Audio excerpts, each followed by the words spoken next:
Assalamualaikum warahmatullahi wabarakatuh. Perkenalkan, nama saya Nur Aziza Yunia Rohma dengan NIM G00231141 dari kelompok A7. Saya akan mempresentasikan laporan praktikum anatomi blok 2.2. Nah, yang pertama adalah faring. Saya mengacu menggunakan buku Chris dan Prometheus.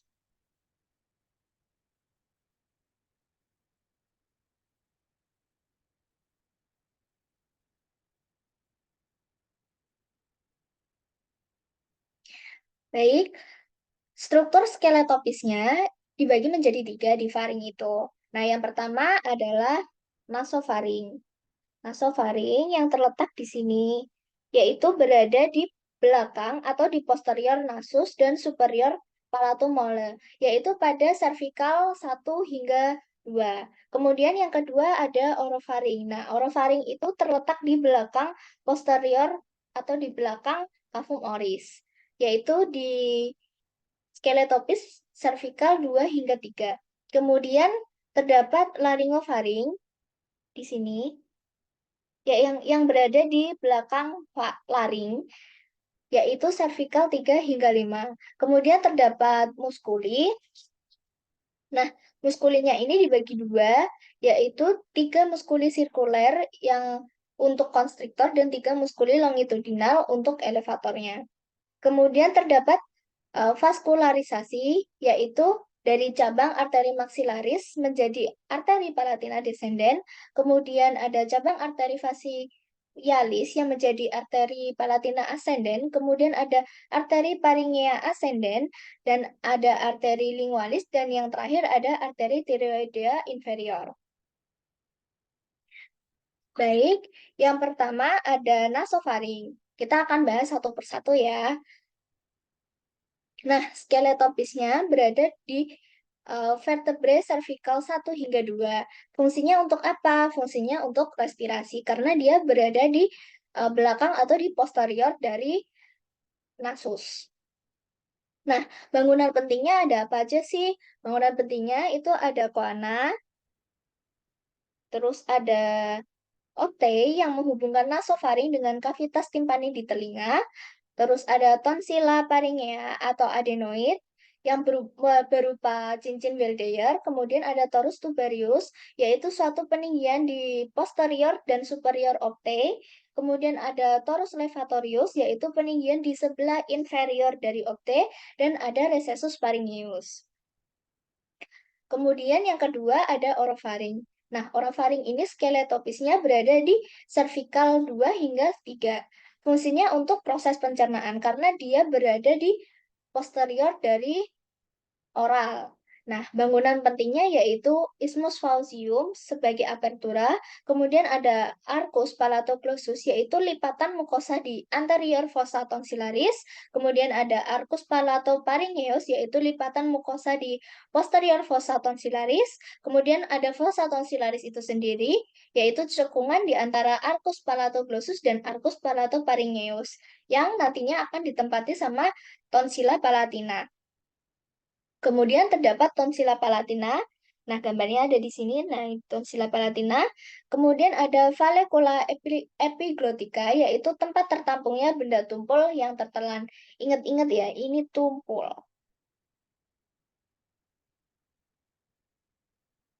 Kemudian yang ketiga di bagiannya yaitu ada laryngofaring. Nah, laryngofaring ini skeletopisnya terletak pada vertebrae cervical 3 hingga 5.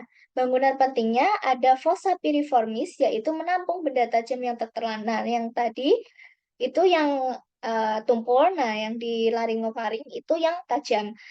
Kemudian ada adductus laryngis yaitu pintu masuk menuju laring. Nah, ini di sini dan ini yang adductus laryngisnya. Nah, kemudian ada kor atau jantung.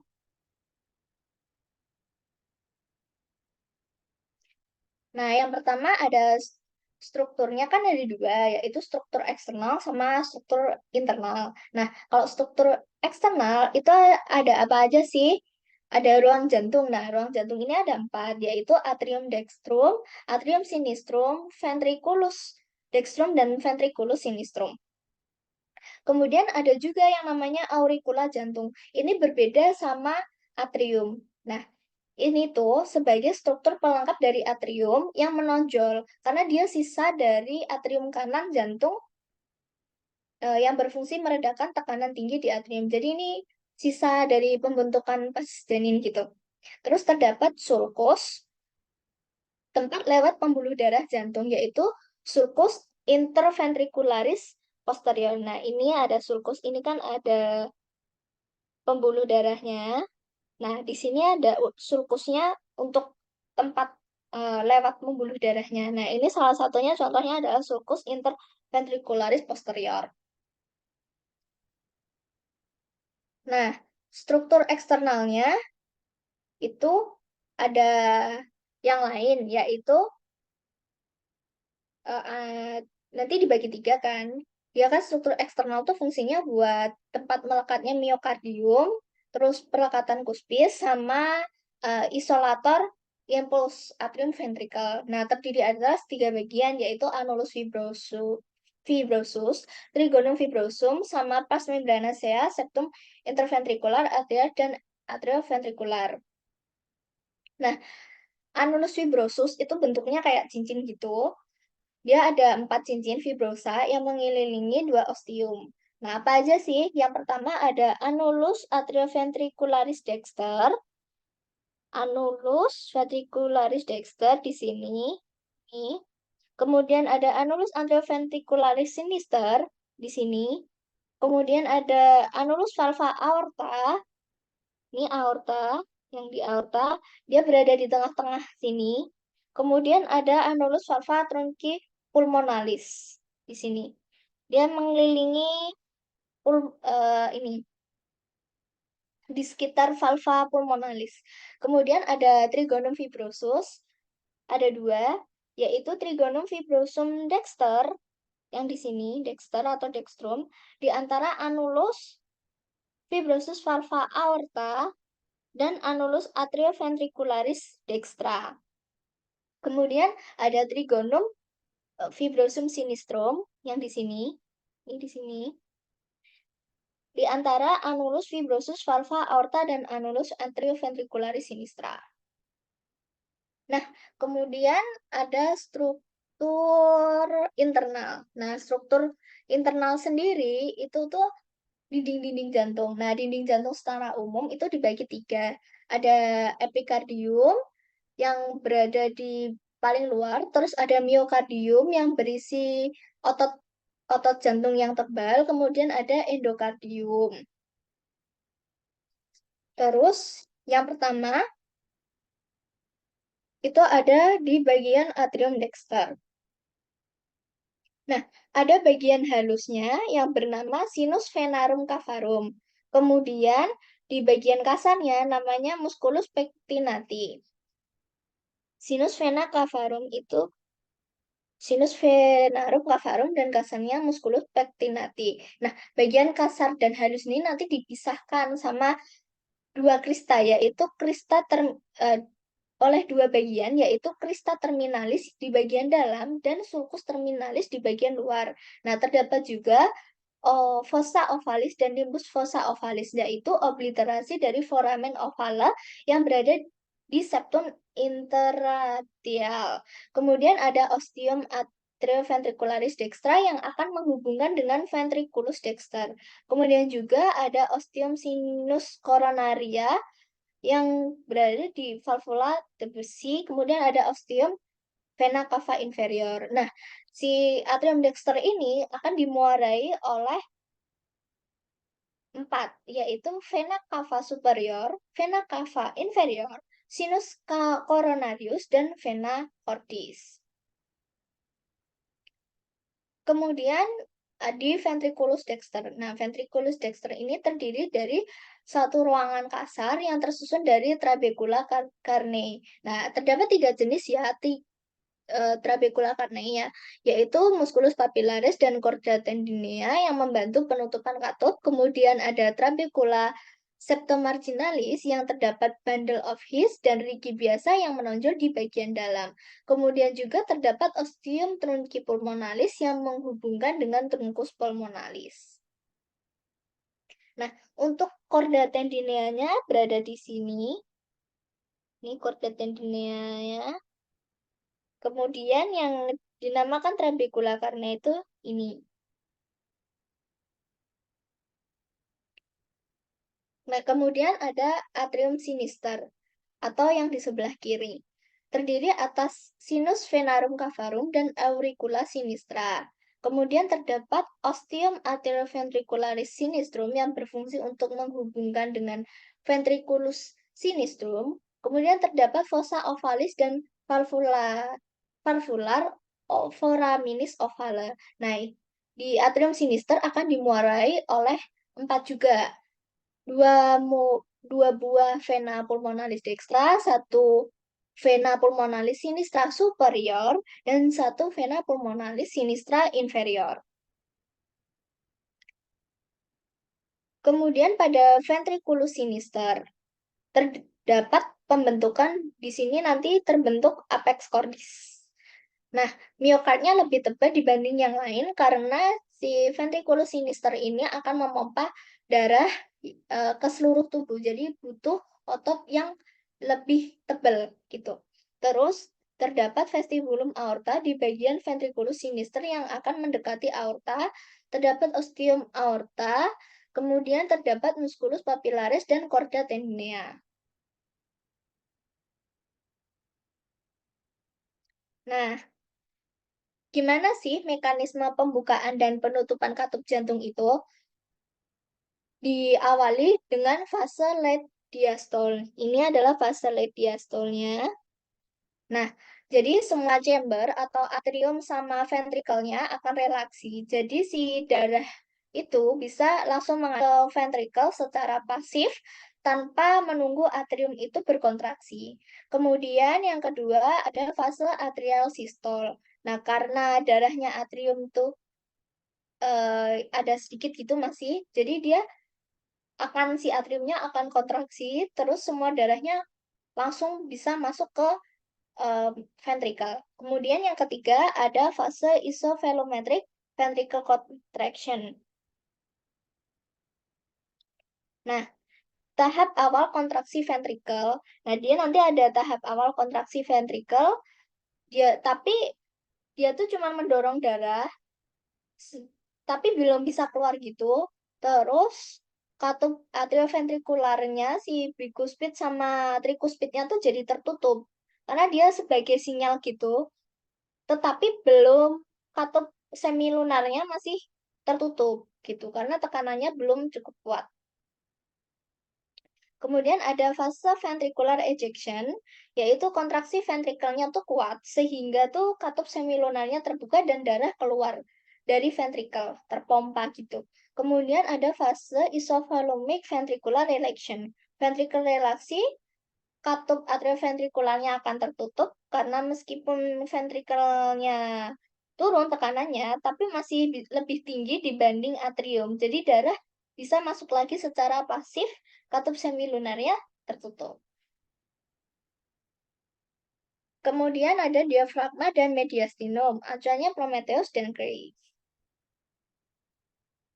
Nah, diafragma. Nah, diafragma itu apa sih? Diafragma itu pembatas kavitas torakis dan abdominis. Nah, itu ada dua bagian ya diafragma, yaitu pars muscularis sama centrum tendineum. Pars muscularis ini terletak pada bagian perifer.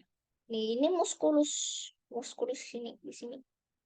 Nah, yang pertama ada pars sternalis. Pars sternalis. Ini adalah pars sternalis di sini di dekat sternum. Nah, ada trigonum sternocostalare yang akan dilewati arteri dan vena epigastrika superior dan vasa limfatika. Kemudian terdapat pars costalis. Di sini pars costalis yang akan berbentuk kubah. Kemudian terdapat pars lumbalis di sini sama di sini. Itu dibagi dua, ada crus dextrum sama crus sinistrum. Nah, terdapat ligamentum arcuata medialis. Ini medialis di sini. Kemudian terdapat ligamentum arcuatum laterale. di sini. Nah, yang medialis tadi penebalan dari fascia musculus psoas major, sedangkan yang lateral tuh fascia musculus quadratus. Terus ada centrum tendineum yang di putih-putih di sini tuh. Tuh berada di sentral. Nah, ada apa aja sih? Yang pertama ada hiatus aorticus. Ini hiatus aorticus. Nih, hiatus aorticus. Kemudian ada hiatus esophagus setinggi VTH 10. Esophagus ini. Kemudian ada foramen vena cava morgani setinggi VTH 8.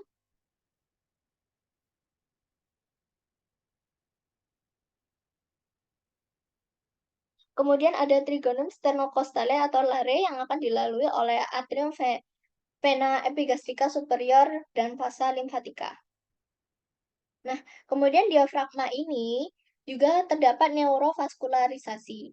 Untuk arterinya yaitu arteri plenica inferior, arteri plenica superior, arteri perikardioprenica, dan arteri muskuloplenica. Sedangkan venanya itu paralel dengan arterinya. Dan inervasinya oleh nervus phrenicus, yaitu nervus spinalis pada cervical 3 hingga cervical 5. Kemudian terdapat mediastinum. Nah, mediastinum itu pemisah partisi tengah yang lebar yang akan memisahkan dua kavitas pleuralis di sisi lateralnya. Terus terdapat bidang transversus membentang dari angulus sternalis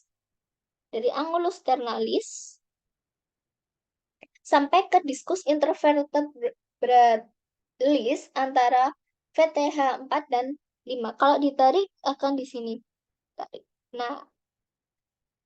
Nah, itu akan membagi mediastinum menjadi mediastinum superior di sini dan mediastinum inferior. Nah, di mediastinum inferior ini terbagi menjadi 3 lagi.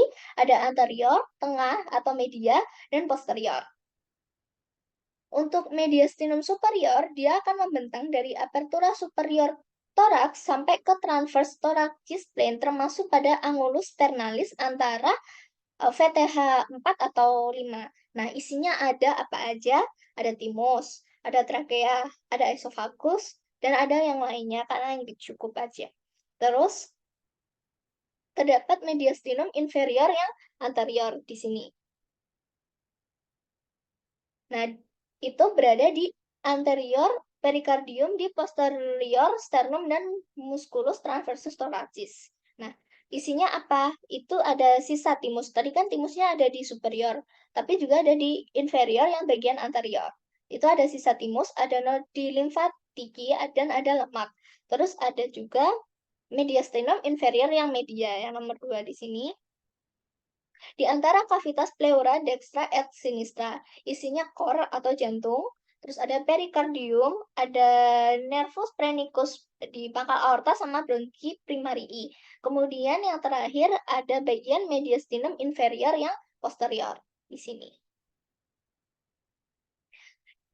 Letaknya di posterior perikardium di antara pleura mediastinalis. Isinya apa aja? Ada esophagus, ada aorta thoracis, ada vena azygos dan hemiazygos. Untuk daftar pustakanya ada Grace, ada Sobota, ada Gayton, terus ada Prometheus, dan menggunakan Sherwood juga. Terima kasih, mohon maaf apabila ada kesalahan. Sekian dari saya. Wassalamualaikum warahmatullahi wabarakatuh.